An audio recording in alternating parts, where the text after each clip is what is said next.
Hello, this is the GEC Bull Buster Lockback. Lockback, you can see LB Lockback, and it's got a lock on the back. This is the big brother. The Bull Buster is the big brother to the Sod Buster. You can see it's basically the same, just a bit bigger. There's a comparison video elsewhere on my website. Go and have a look at that if you're interested. In this video, I'm going to give you a little guided tour of this knife, the Bull Buster, the 21. If we come in close, there's the code on the blade. So GEC, Great Eastern Cutlery, CAR, that's carbon steel, so it's 1095 carbon steel. Cracking steel, that, really good, easy to sharpen. It rusts if you're not careful. I've got rust spots on my user. I need to give that a bit of a tidy up, but hey, that happens. Let's carry on with the code. So 21, last two numbers 24. That's the year. So 2024. It was actually released end of 2023, but I think they stamped it 2024. It's a 2024 model. LB Lockback. So there's the Lockback. And this particular one is in orange delrin, which is really cool.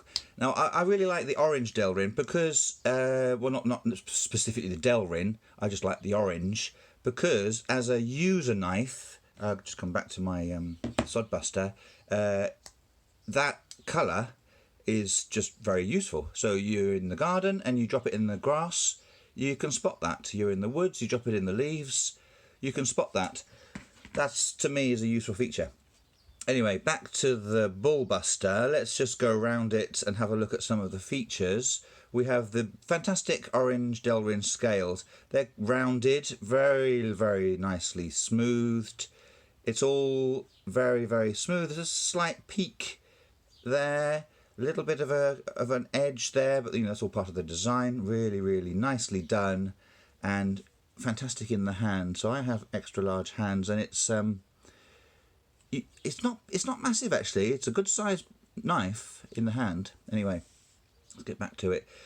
We have the F and F pivot there. So F and F is the Farm and Field. So that's their sort of sub brand of user tools for GEC, Great Eastern Cutlery. So F and F, Farm and Field, made in the USA. Two cool little stars there.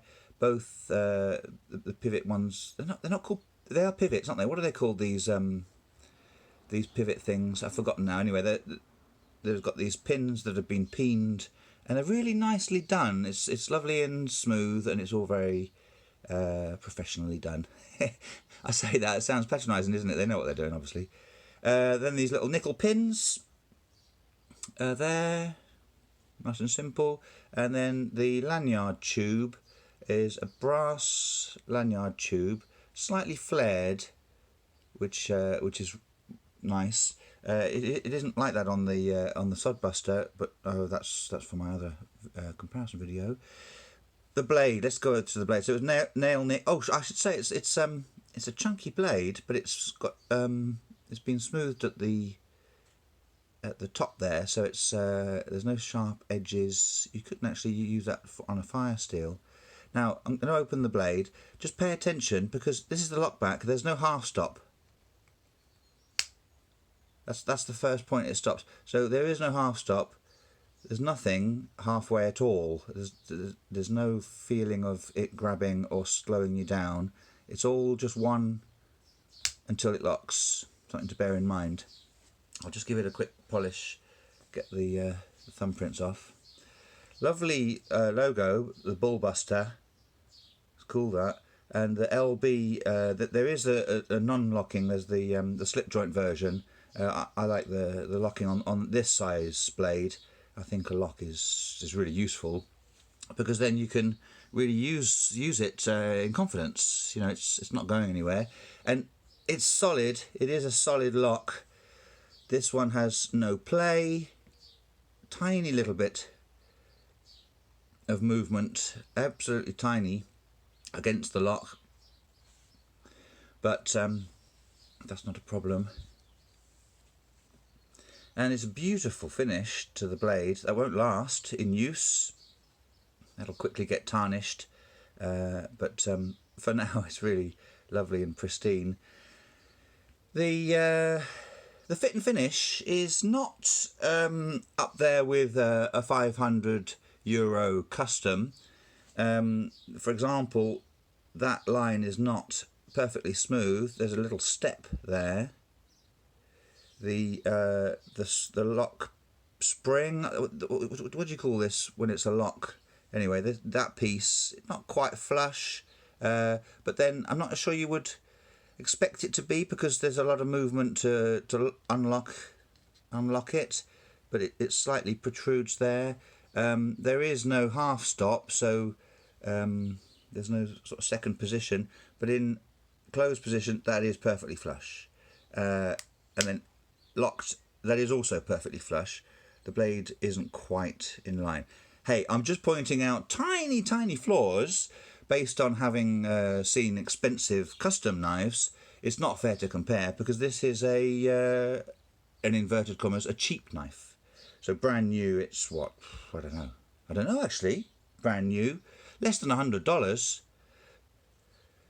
You'd be doing well to get it for that, because once they get bought and flipped, the price really increases. However, at original prices, it's perfectly affordable. Let's get some dimensions. Stop the waffling. Right, it's a big knife. Hey, oh gosh, is it bigger than my? Yeah, it's bigger than my steel rule. Right, so it's 20.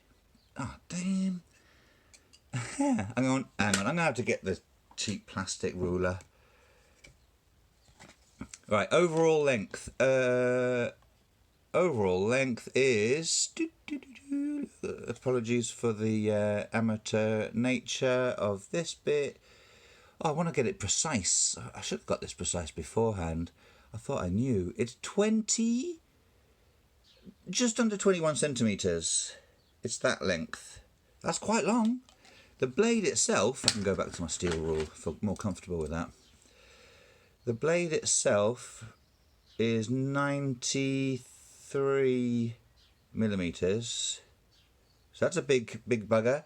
The depth of it, just under, so it's 19 millimetres. Oh gosh, I've gone out of focus. 19 millimetres. Now the thickness of the blade is quite a chunky piece. So here, at this point, it's 3 millimetres, and it tapers, as you can see. The handle, long handle. So I mean, if you do the maths, we can figure it out.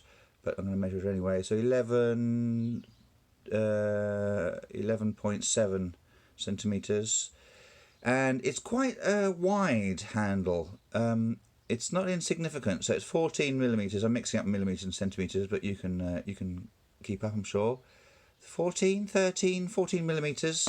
So there's a bit of something to grab onto, a bit of heft, which is good, because I would say this is a usable tool, a useful functional tool, and it's got something to grab onto. The delrin, even though it's smooth and really nice, tactile material, it's grippy. The slightest bit of moisture in your hand, and you gripped onto the delrin. It's nice and grippy and confident. It gives you confidence. Once it's open, here we go. My extra large hands, loads of handle to hold on to, and the confidence with the lockback that's not going to fold onto your fingers. It's a beauty, isn't it? Really, really nice.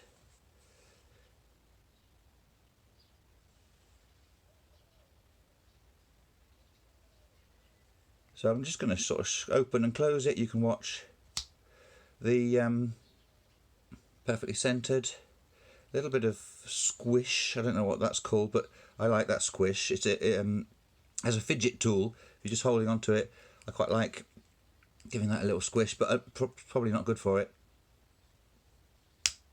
Lovely solid click.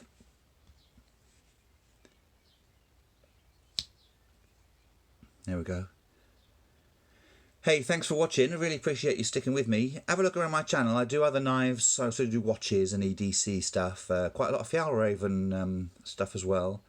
Like, if you can, if you can bring yourself to do it, because this video is a little bit shambolic. I do apologise. I'm just getting over a bit of a cold. Subscribe, that would be awesome. Comment, keep it nice please. And we'll have a little conversation about this knife and other knives if you fancy.